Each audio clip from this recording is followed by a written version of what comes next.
Okay, who is Michael Drayton's virtuous friend? There's some red herrings in that slide. Okay. Michael Drayton suffered a catastrophic and permanent professional setback after his 1603 publication, To the Majesty of King James, a gratulatory poem, failed to win the ascendant monarch's favor. Scholarship has been muddled on the question of why the seemingly laudatory poem drew such ire from the king, and critical overall of Drayton's political writings, claiming that works such as the Owle, the Moone-Calfe and Poly-Olbion are sluggish and dull and demonstrate no talent. Today, many scholars accept that many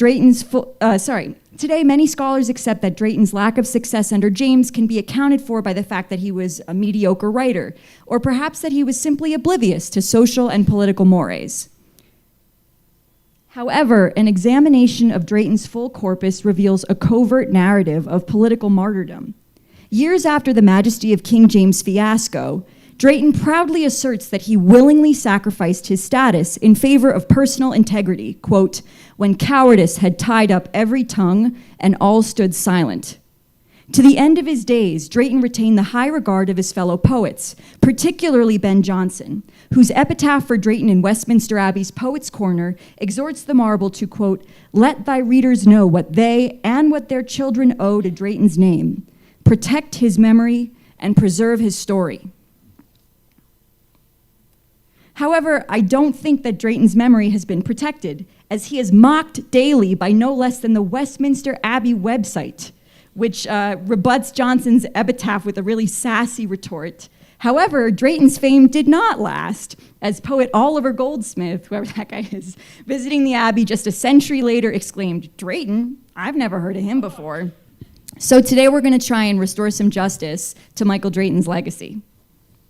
In this talk, I'm going to attempt to reconstruct Drayton's fall from grace from an Oxfordian perspective, identifying the subversive political message in To the Majesty of King James and the reference to Shakespeare in The Owl, culminating with the proposal that the virtuous friend that's dead Drayton alludes to in his address to Master George Sandys might just be our guy. So when Queen Elizabeth dies in 1603, something strange happens.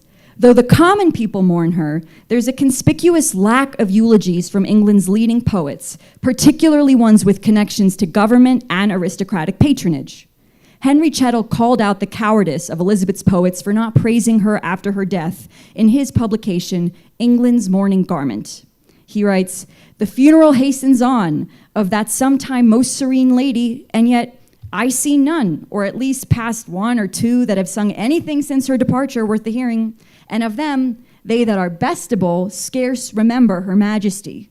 And he then quotes Spenser, being dead, no poet seeks him to revive, though many poets flattered him alive.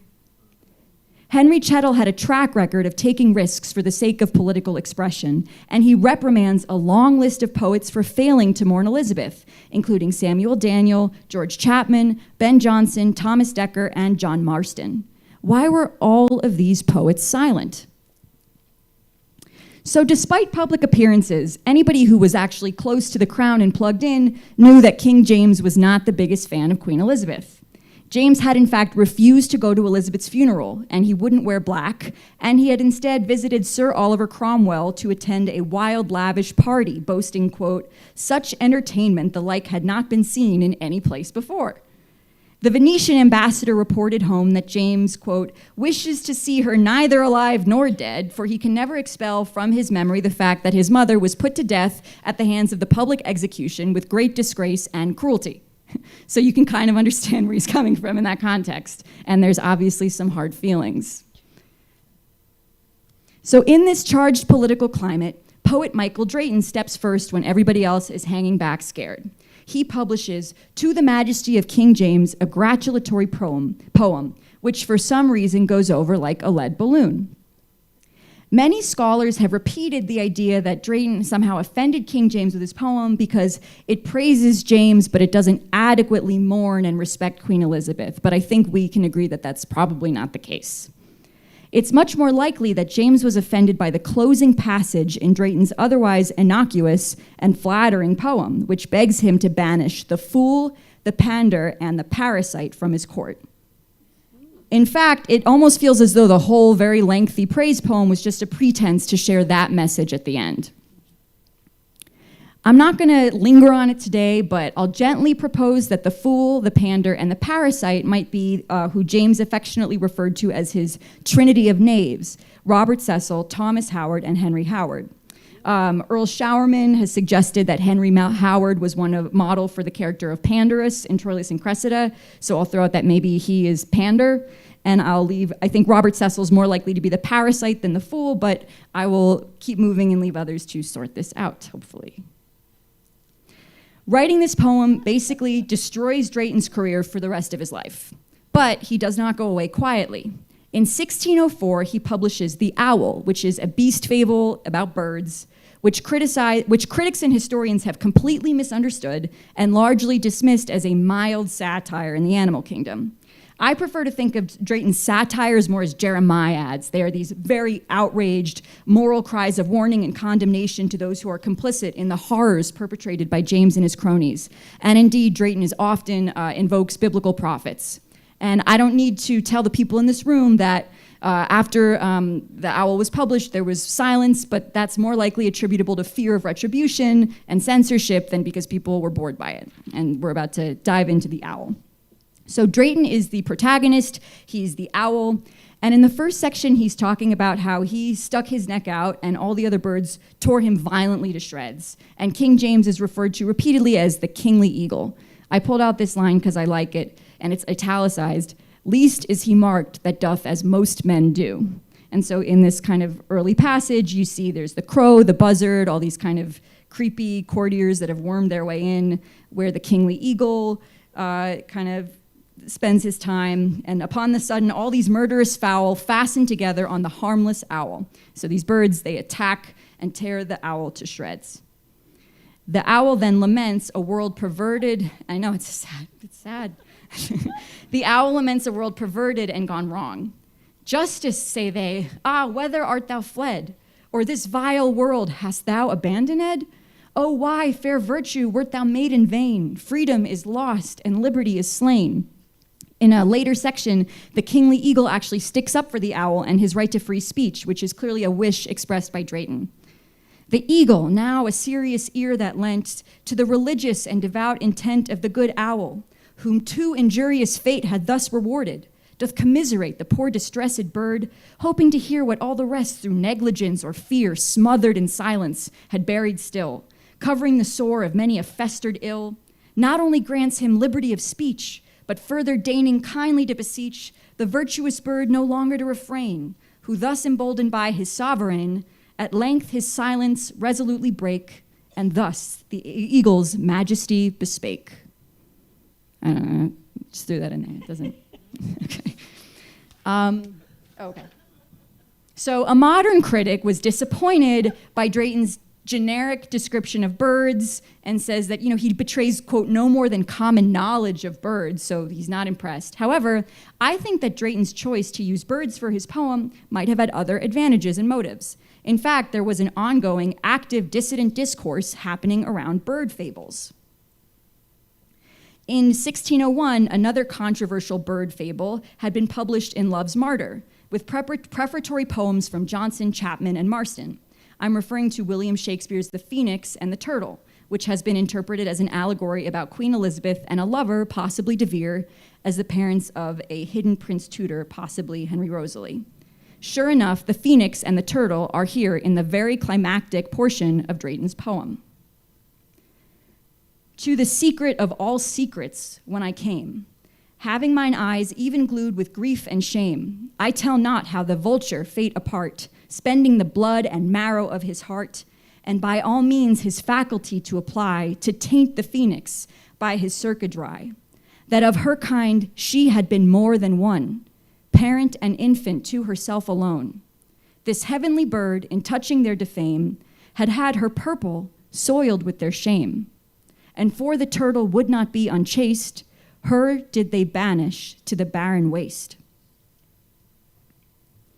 Another convenient feature of using birds is it allows him to reference Henry Parrott, a notorious spy also referenced in Ben Jonson's poem, inviting a friend to supper. Into a chamber very richly dight, where sat the vulture, we meet him again, with a dreadful frown, proud and ambitious, gaping for renown, his talents red with blood of murdered fowls, his full eye quickly every way controls, which when this parrot steadfastly beheld, his feathers bristled and his stomach swelled. And to the vulture openeth where he sat, whose ears attentive listening still thereat, the state and behavior of each private man, laid out for searching avarice to scan. Okay, so that's the owl, but who is Michael Drayton's virtuous friend? I'm going to jump ahead about 2 decades to the publication of Drayton's poem to his friend George Sandys. It's in a collection that comes out in 1627 after the death of King James, but the writings in it were mostly composed around 1621. The opening lines of the poem refer to the recent disaster in Bohemia, where James I's daughter Elizabeth and her husband have been exiled after just 1 year on the throne. Henry de Vere, 18th Earl of Oxford, is going to be imprisoned soon for opposing the Spanish match, and he's suspected of wanting to lead an uprising with the purpose of placing the popular Prince Elizabeth of Bohemia on the English throne instead of her father James. After mentioning, so this is kind of in the beginning of the poem that Michael Drayton writes, he mentions the recent news from Bohemia, and then Drayton's poem turns to the past. I scarce dare praise a virtuous friend that's dead, lest for my lines he should be censured. It was my hap before all other men to suffer shipwreck by my forward pen. When King James entered, at which joyful time I taught his title to this isle in rhyme. Drayton continues, when cowardice had tied up every tongue and all stood silent, yet for him I sung. And when before by danger I was dared, I kicked her from me, nor a jot I spared. And Drayton speaks of his tribulations that year and the test on his faith. He next, my God, on whom I built my trust, had left me trodden lower than the dust. But let this pass. In the extremest ill, Apollo's brood must be courageous still. Apollo's brood are presumably artists, and Drayton now returns to his bird allegory of about 20 years prior. Let pies and daws sit dumb before their death. Only the swan sings at the parting breath. And now the poem moves to a long complaint lamenting how, poetically speaking, giants once rocked the earth, but now around the world the greatest poets are forgotten and poetry is in decline. That famous Greece, where learning flourished most, hath of her muses long since left to boast. The unlettered Turk and rude barbarian trades, where Homer sang his lofty Iliads.